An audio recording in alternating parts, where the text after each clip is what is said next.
एक उम्मीद सुनहरे ख्वाबों की जो आपने देख रखे हैं अपने बच्चों के लिए, सुनहरे कल की सूरत में। उस सुनहरे कल के लिए हम संवारते हैं आपके बच्चों का मुस्तकबिल। यूनिक ग्रुप ऑफ इंस्टीट्यूशन गुज़िश्ता 33 वर्षों से दिखा रहा है रास्तों को मंजिल, उम्मीद को रोशनी, इल्म से अमल की रवायत, बच्चों के रोशन मुस्तकबिल का जामिन।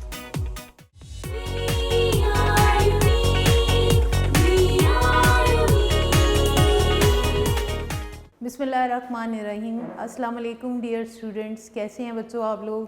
ठीक है, अल्हम्दुलिल्लाह। जी बच्चों, आज हमारा लेक्चर नंबर है 45, चैप्टर 5 हम स्टडी कर रहे हैं।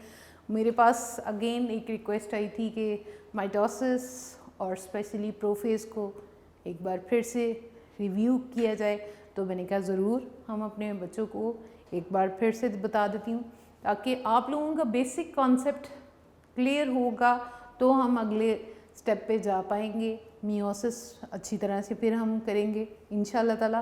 तो आज हम पढ़ेंगे बच्चों माइटोसिस। आई होप कि आप लोगों के आजकल टेस्ट हो रहे हैं और आप लोग टेस्ट में एक्सीलेंट परफॉर्म कर रहे होंगे। बेटे नो डाउट कि आप लोग घर में बैठ के अटैम्प्ट कर रहे हैं, लेकिन अच्छा सा अटैम्प्ट कीजिएगा। और पेपर अटैम्प्ट करने का जो पैटर्न है, ब्लू इंक से आपने लिखना है, ब्लू मार्कर यूज़ करना है, मार्जिन लाइन लगाइएगा और एक अच्छी प्रेजेंटेशन वाला पेपर होना चाहिए।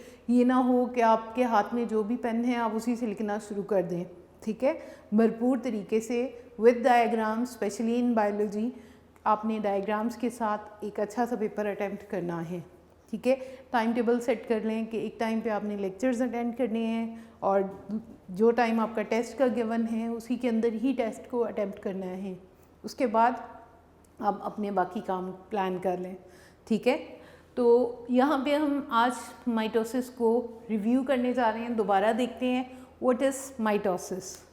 सबसे पहले न्यूक्लियस के अंदर कुछ ख़ास चेंजेस को स्टडी किया था इन 1880s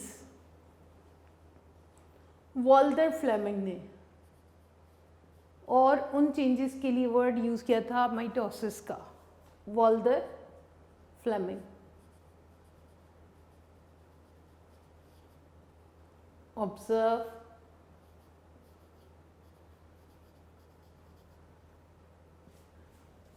changes inside the nucleus. Now what is mitosis? Mitosis is a type of cell division. याद रखना है आपने, cell division. Cell division means method to reproduce the cell is named as cell division. और cell divide या cell division दो तरह से होती है, एक है माइटोसिस और दूसरी है मियोसिस। तो माइटोसिस की डेफिनेशन क्या है? Mitosis is a type of cell division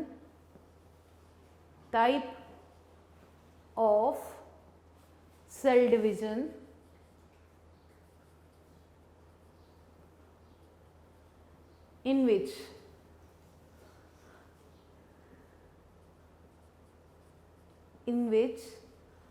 a parent cell is divided into two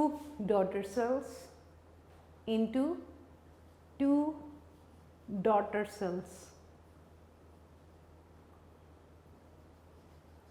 each with the same number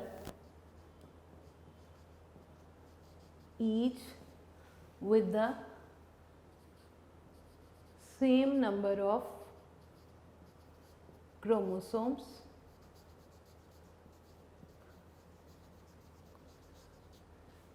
as were in parent cell.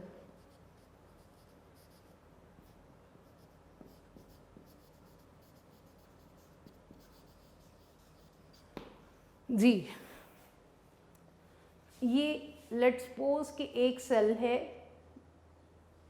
इसने डिवाइड होना है और 2 सेल्स बन जाने हैं। जो सेल डिवाइड होने जा रहा होगा उसको हम नाम देंगे पेरेंट सेल का, जिसने डिवाइड होना है। और जब नए 2 सेल्स बन जाएंगे they will be named as daughter cells. पहली बात तो ये याद रखिएगा, पेरेंट सेल ने डिवाइड होना है और ये 2 सेल्स बनेंगे। और ये नहीं है कि आधे क्रोमोसोम्स इस सेल में आ गए हैं और आधे इसमें आ गए हैं पेरेंट सेल्स में से, नहीं। जितने क्रोमोसोम्स इस सेल के न्यूक्लियस में है, पेरेंट सेल के न्यूक्लियस में है, उतने ही क्रोमोसोम्स डॉटर सेल्स में भी पाए जाएंगे। माइटोसिस की डेफिनेशन के 2 स्टेप्स हैं, ठीक है। क्या कि एक पेरेंट सेल ने डिवाइड होना है 2 डॉटर सेल्स में, एक सेल डिवाइड होकर 2 में कन्वर्ट हो जाएगा। ये पहला हिस्सा है। दूसरा हिस्सा क्या है कि वो पेरेंट सेल में जितने क्रोमोसोम्स की तादाद होगी डॉटर सेल्स में भी उतने ही क्रोमोसोम्स होंगे। अगर इसमें 4 अगर आपको शो किए जा रहे हैं तो आप देख रहे हैं पहले डॉटर सेल में भी 4 हैं और दूसरे में भी 4 हैं, ठीक है। दोनों डॉटर सेल्स में एक नंबर ऑफ क्रोमोसोम्स उतना ही है जितना कि पेरेंट सेल में है। ये तो हमने डेफिनेशन में पूरी माइटोसिस को एक्सप्लेन कर दिया, ठीक है। अब हम देख लेते हैं 1 बाय 1 कि ये किन सेल्स में होती है और कैसे होती है, ठीक है। बच्चों सबसे पहली बात तो ये याद रखिएगा कि mitosis occurs in eukaryotic cells but does not occur in prokaryotic cells. Mitosis occurs in eukaryotic cells. Eukaryotic cells having proper membrane bounded nucleus. Eukaryotic cells में होती है, ठीक है जी। अब prokaryotic cells में नहीं होती है। Mitosis does not occur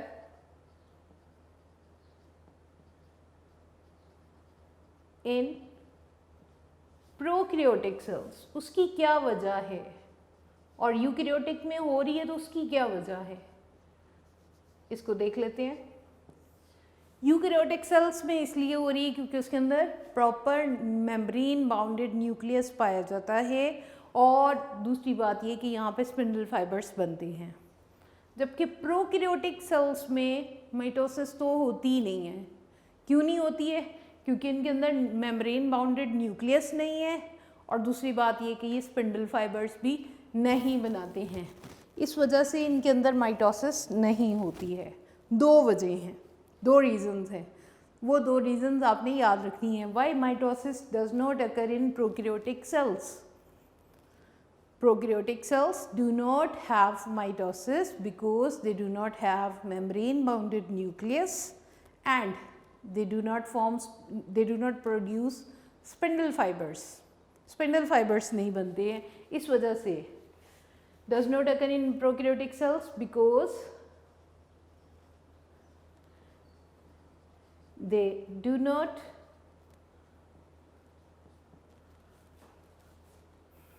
contain membrane bounded nucleus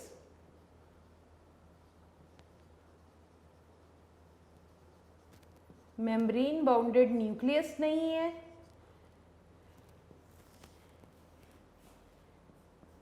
and spindle fibers। तो अगर वो माइटोसिस के ज़रिए से डिवाइड नहीं होते हैं तो फिर किस तरह से डिवाइड होते हैं? Prokaryotic cells. हमने कहा है कि mitosis does not occur in prokaryotic cells. क्यों नहीं होती? क्योंकि because they do not contain membrane bounded nucleus and spindle fibres. ठीक है बेटे। They undergo a simple division which is named as binary fission. Prokaryotes undergo a simple division which is named as binary fission. Prokaryotes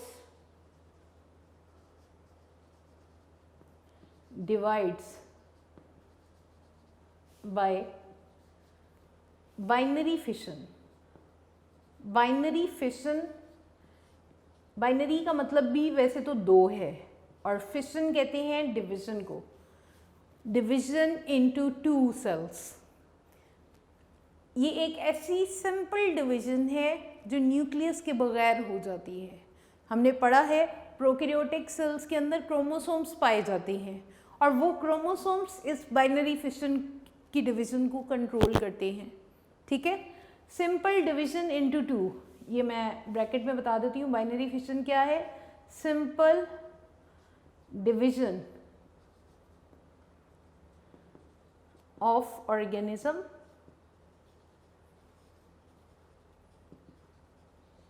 into two. Binary का मतलब ही maths में आप लोग पढ़ चुके हैं, simple division of organism into two, chromosomes की help से, क्योंकि इनके अंदर न्यूक्लियस तो होता नहीं है। ठीक है, हमने देख लिया कि प्रोकैरियोट्स में नहीं हो रही है और उसकी रीज़न भी बता दी। अब हमारी बॉडी में कौन से सेल्स हैं जिनके अंदर, ये तो हमने पढ़ लिया कि यूकैरियोट्स में होती है। अब लिविंग थिंग्स की बॉडी जो मिलियन ट्रिलियन सेल से मिलकर बनी है, उन मिलियन ट्रिलियन सेल्स को हम दो बड़ी कैटेगरीज में रख सकते हैं, दो तरह के सेल्स में डिवाइड कर सकते हैं उन मिलियन सेल्स को। One is named as somatic cells. Somatic cells, तमाम लिविंग ऑर्गेनिजम्स के सेल्स को दो बड़े कैटेगरीज में रखा जा सकता है।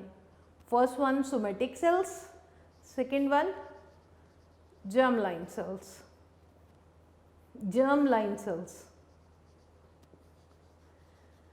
सोमेटिक सेल्स कौन से सेल्स हैं? Which give rise the body. ये जब भी डिवाइड होंगे, which give rise the body cells, इनके डिवाइड होने से बॉडी के सेल्स बनेंगे। ठीक है, तो उनको हम कैटेगराइज करेंगे, बॉडी के उन सेल्स को नाम दे देंगे सोमेटिक सेल्स का। जबकि germ line cells which give rise, जब ये डिवाइड होंगे तो बच्चों ये बॉडी सेल्स नहीं बनाएंगे, विच give rise the gametes. Gametes में आ जाएंगे एग्स एंड स्पर्म्स। इनकी डिवीजन से, जर्म लाइन सेल्स की डिवीजन से गैमेट्स प्रोड्यूस होंगे। अब somatic cells produced always by the process of mitosis. Somatic cells produced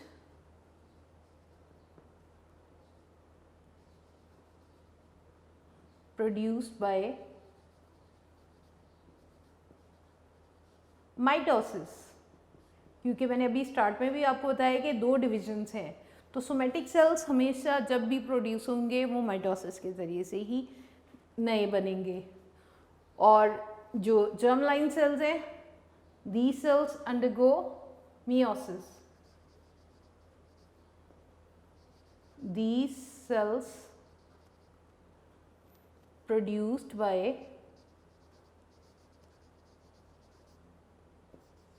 meiosis.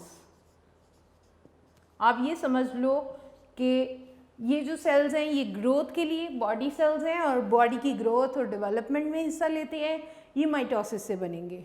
और वो सेल्स जो रिप्रोडक्शन में हिस्सा लेते हैं वो मियोसिस के ज़रिए से रिप्रोड्यूस होंगे, नए सेल्स मियोसिस के ज़रिए से प्रोड्यूस होंगे। ठीक है बेटे, ये भी शॉर्ट क्वेश्चन पूछा जाता है, difference between somatic cells and germ line cells. Mitosis की डेफिनेशन के नीचे गिवन है आपकी बुक में, पेज 89 पर। ठीक है, तो हमने ये देख लिया व्हाट इज माइटोसिस, फिर हमने ये देखा है कि माइटोसिस किन सेल्स में हो रही है, प्रोकैरियोटिक सेल्स में नहीं हो रही है, यूकैरियोटिक सेल्स में हो रही है। माइटोसिस कंप्लीट्स इन 2 फेजेस। अब हम माइटोसिस के प्रोसेस की तरफ आ रहे हैं। माइटोसिस कंप्लीट्स इन 2 फेजेस। ये आपने MCQs के लिए हाईलाइट कर लेना है।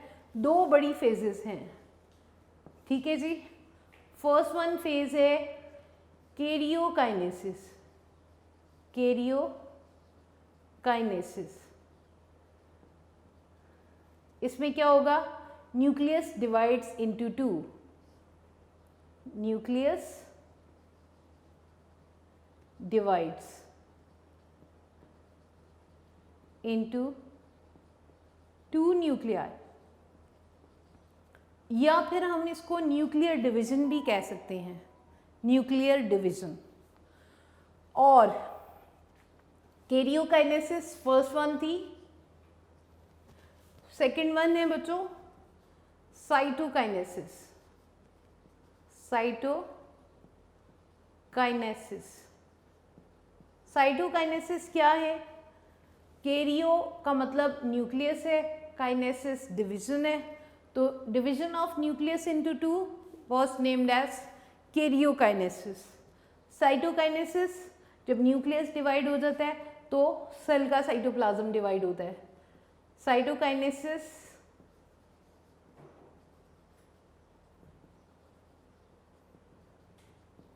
is the division of cytoplasm, cell cytoplasm, cell cytoplasm की डिवीजन को हम नाम देते हैं साइटोकाइनेसिस का। बच्चों, कैरियोकाइनेसिस मुकम्मल होती है 4 मुख्तलिफ मरहलों में। आप देखें यहाँ पर मुख्तलिफ मरहले बताए जा रहे हैं। यहाँ पे इन फेजेस को जब आप समझ लेंगे तो उनके इवेंट्स, उनके अंदर होने वाली चेंजेस को भी स्टडी करना आपके लिए आसान हो जाएगा। Mitosis completes in 2 phases, Cairo and cytokinesis. Karyokinesis जिसमें न्यूक्लियस 2 में कन्वर्ट हो जाएगा, डिवाइड हो जाएगा। फिर उसके बाद जब कैरियोकाइनेसिस कंप्लीट होती है उसके बाद साइटोकाइनेसिस होती है। तो karyokinesis further comprises of 4 phases, further comprises of 4 phases, ठीक है जी। फर्स्ट वन है प्रोफेज, प्रोफेज। सेकेंड वन है मेटाफेज, और ये भी याद रखिएगा ये तरतीब से ये सारे स्टेप्स आएंगे। सबसे पहले कैरियोकाइनेसिस में कौन सी फेज़ आने वाली है, प्रोफेज। प्रोफेज मुकम्मल होती है तो मेटाफेज, मेटाफेज के बाद एनाफेज, एनाफेज के बाद टीलोफेज, ठीक है बेटे। तो अब हम प्रोफेज को देखते हैं, प्रोफेज में क्या क्या चेंजेस आएंगी, ठीक है। यहाँ तक ये सारी बातें आपने बहुत अच्छी तरह से याद करनी। किसने डिस्क्राइब किया था माइटोसिस को सबसे पहले? वॉल्टर फ्लेमिंग ने इन 1880s में। बच्चों ये MCQs में भी पूछा जा सकती है डेट, ठीक है। माइटोसिस की डेफिनेशन आपने अच्छी तरह याद करनी है। Why mitosis does not occur in prokaryotic cells, ठीक है। डिफरेंस या differentiate between somatic cells and germline cells. Difference between karyokinesis and cytokinesis, short में अगर आ गया है तो आप दो वर्ड्स की डेफिनेशन लिखेंगे। Karyokinesis is the division of nucleus into 2 nuclei. It comprises of 4 phases further, prophase, metaphase, anaphase, telophase. आपने यहाँ पे 4 phases पढ़ी होती हैं। तो स्टूडेंट जब आपको MCQ आता है mitosis consist of how many phases, तो आपके माइंड में एक दम से प्रोफेज मेटाफेज आ जाती है, कैरियो और साइटो थोड़ी साइड पे चली जाती है, तो आप 4 को समटाइम फॉरन टिक कर देते हो। नो, माइटोसिस कंप्लीट्स इन 2 phases। ये कैरियोकाइनेसिस है जिसकी फर्दर 4 phases हैं, prophase, metaphase, anaphase and telophase, ठीक है। तो अब हम देख लेते हैं प्रोफेज में आने वाली चेंजेस को। Now it's prophase, right. Prophase में एक से ज़्यादा चेंजेस आएंगी, बहुत सारी प्रोसेस होने वाले हैं। आप ये समझ लो कि ये एक सेल है और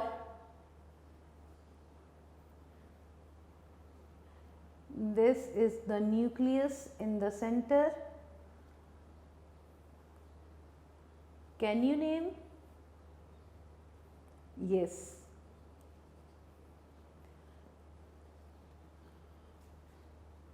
यहाँ पर दो स्ट्रक्चर्स पाई जा रही हैं। प्रोफेज से पहले सेल इस फेज में है। This is the chromatin, loose thread like form. This is the nucleolus, ठीक है बेटे। And these are the centrioles outside the nucleus, centrioles। जी, अब जैसे ही प्रोफेज स्टार्ट हुई तो फौरन से बेशतर आपको सेल के न्यूक्लियस में बहुत सारी चेंजेस आना शुरू होती हुई नजर आएंगी। क्या चेंजेस होंगी? क्रोमोसोम्स, क्रोमेटीन जो लूज थ्रेड लाइक फॉर्म में है, ये क्रोमेटीन कंडेंस होना शुरू हो जाएंगे लाइक दिस। इस तरह से ये कंडेंस हो जाएंगे, सिकुड़ जाएंगे और हाईली कंडेंस्ड शेप में आना शुरू हो जाएंगे। These are named as chromosomes. ठीक है बेटे। अब यहाँ पर हमारी प्रोफेज में उन्होंने ये बात भी बताई है कि क्रोमोसोम्स डुप्लीकेटेड फॉर्म में पाए जा रहे हैं। कब हुए थे duplicate? Do you remember? In S phase of interface. S phase is marked with the duplication of chromosomes, and each chromosome now consists of two sister chromatids।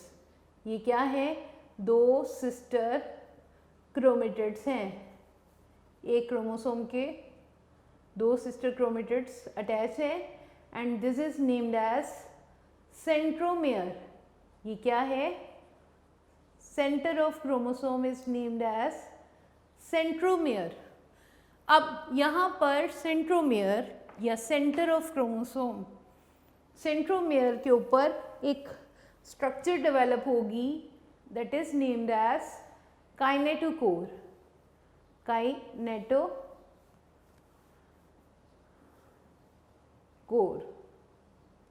What is kinetochore? Kinetochore is a complex protein structure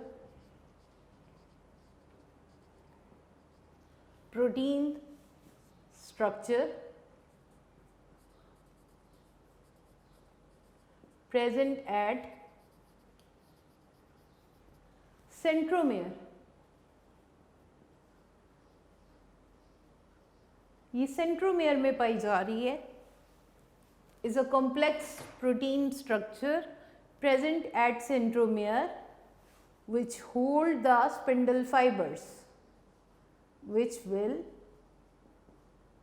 hold the spindle fibers। यही वो point है, यही वो position है जहाँ से spindle fibres chromosome को hold करेंगे। ठीक है, ये हो गया काइनेटोकोर। क्रोमोसोम कंडेंस हो चुके हैं, डुप्लीकेट वो ऑलरेडी हो चुके हैं। ठीक है, पहले वो क्या था? क्रोमेटीन, और अब यहाँ पर चेंज आने से ये क्या बन चुका है, जिसको हमने स्टार्ट ऑफ प्रोफेज, जब प्रोफेज स्टार्ट नहीं हुई थी उस वक्त हमने कहा था क्रोमेटीन है, लेकिन जैसे ही प्रोफेज स्टार्ट हो गई this chromatin is change into chromosome inside the nucleus. ठीक है बेटे। अब सेल के बाहर, न्यूक्लियस के बाहर ये जो दो सेंट्रियोल्स हैं, ये दो डॉटर सेंट्रोसोम्स में डिवाइड होंगे और ये एक दूसरे से सेपरेट हो जाएंगे। बच्चों, ये अब यहाँ पर कुछ चेंजेस लाएंगे। सेल का साइटोप्लाज्म जो यहाँ पे पाया जा रहा है, सेल की साइटोप्लाज्म से इस प्रोटीन को यूज़ करेंगे, ट्यूबुलिन प्रोटीन। कौन सी प्रोटीन? ट्यूबुलिन प्रोटीन को ये सेंट्रोसोम्स, जो डॉटर सेंट्रोसोम्स हैं, ये लेंगे, सेंट्रियोल्स, और यहाँ पर कुछ ख़ास किस्म के हल्के हल्के से धागेनुमा स्ट्रक्चर्स बनाना शुरू कर चुके हैं। आहिस्ता आहिस्ता ये बहुत ज़्यादा डेवलप हो जाएंगे। These structures which are formed with the help of tubulin proteins taken from cytoplasm। किसने ली है? सेंट्रियोल्स ने। साइटोप्लाज्म से इस ट्यूबुलिन प्रोटीन को लेकर जोड़ना, एग्रीगेट करना शुरू कर देंगे और यहाँ पर ये कुछ खास माइक्रोट्यूब्यूल्स बनेंगे। ये क्या बन चुके हैं? माइक्रोट्यूब्यूल्स। न्यूक्लियस के अंदर भी चेंजेस आ रही हैं, न्यूक्लियस के बाहर यानी सेल के अंदर भी चेंजेस आना शुरू हो चुकी हैं। अब देखें ये चेंज फर्दर क्या किस फॉर्म में चला जाएगा।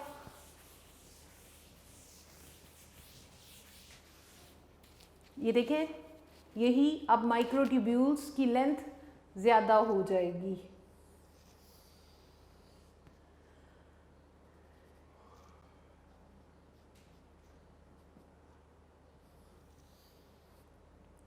और ये इस तरह से डेवलप होना शुरू हो चुके हैं, लाइक दिस। स्टार्ट में हमने इनको नाम दिया था माइक्रोट्यूब्यूल्स का, ठीक है बेटे।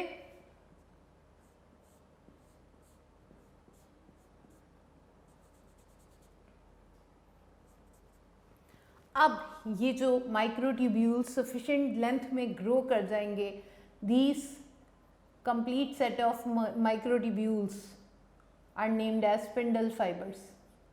जब ये microtubules काफ़ी लेंथ में ग्रो कर जाएंगे तो इनको कहेंगे स्पिंडल फाइबर्स। और complete set of spindle fibre, ये जो ऊपर और नीचे जितने भी बने हैं, in complete set of spindle fibre को नाम देंगे माइटोटिक स्पिंडल का। Complete set of spindle fibre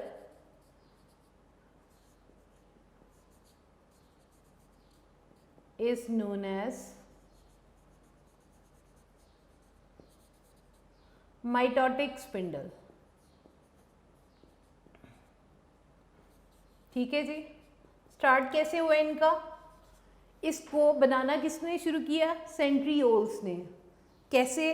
by taking tubulin protein from cytoplasm. और स्टार्ट में जो स्ट्रक्चर बनी थी बहुत छोटी थी, microtubules.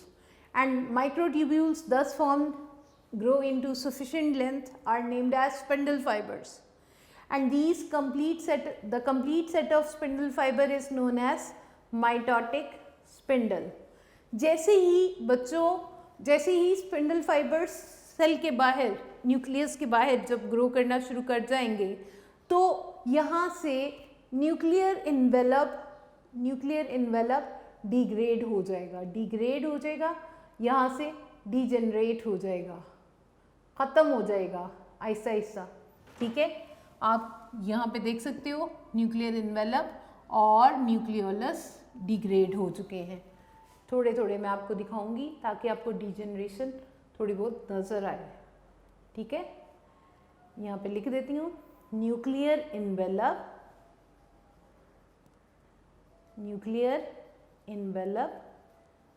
And nucleolus degraded.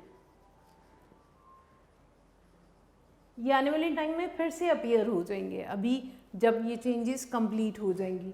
Spindle fibres बन चुके हैं, क्रोमेटिन क्रोमोसोम्स में कंडेंस हो चुके हैं और हर एक क्रोमोसोम के ऊपर काइनेटोकोर प्रोटीन डेवलप हो चुकी हैं और अब स्पिंडल फाइबर्स के कंप्लीट सेट तैयार हो चुके हैं। ये था prophase in animal cells.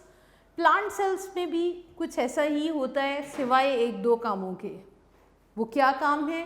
Plant cells में हमने पढ़ा है कि जी हाईली जो प्लांट है, मैच्योर प्लांट जो होते हैं, इनके अंदर वैक्यूल बड़ा सेंटर में और न्यूक्लियस साइड पे पाया जाता है। ये हमने चैप्टर 4 में स्टडी किया था।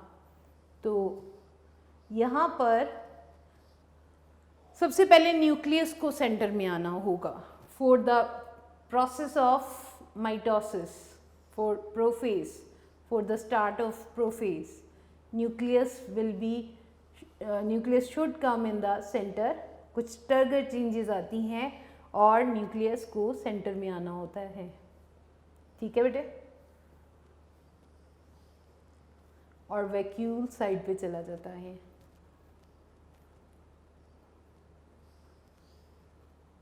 जी, एक तो ये चेंज है। एनिमल सेल में तो ऑलरेडी न्यूक्लियस सेंटर में था, लेकिन प्लांट सेल में पहला चेंज क्या है कि इनके अंदर वैक्यूल बड़ा सेंटर में होता है। इस वैक्यूल को साइड पे किया जाता है और न्यूक्लियस जो है वो सेंटर में आ जाता है। Nucleus moves in centre.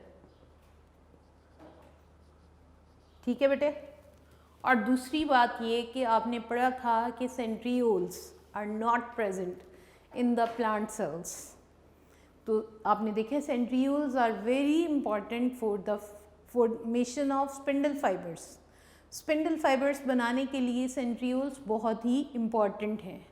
अगर उनमें सेंट्रियोल्स नहीं प्लांट सेल में पाए जाते हैं तो स्पिंडल फाइबर्स कहाँ से आएंगे?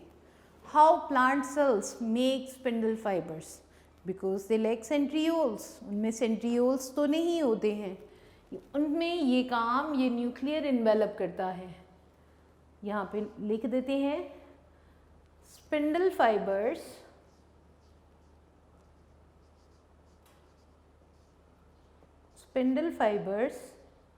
are formed on the surface of nuclear envelope.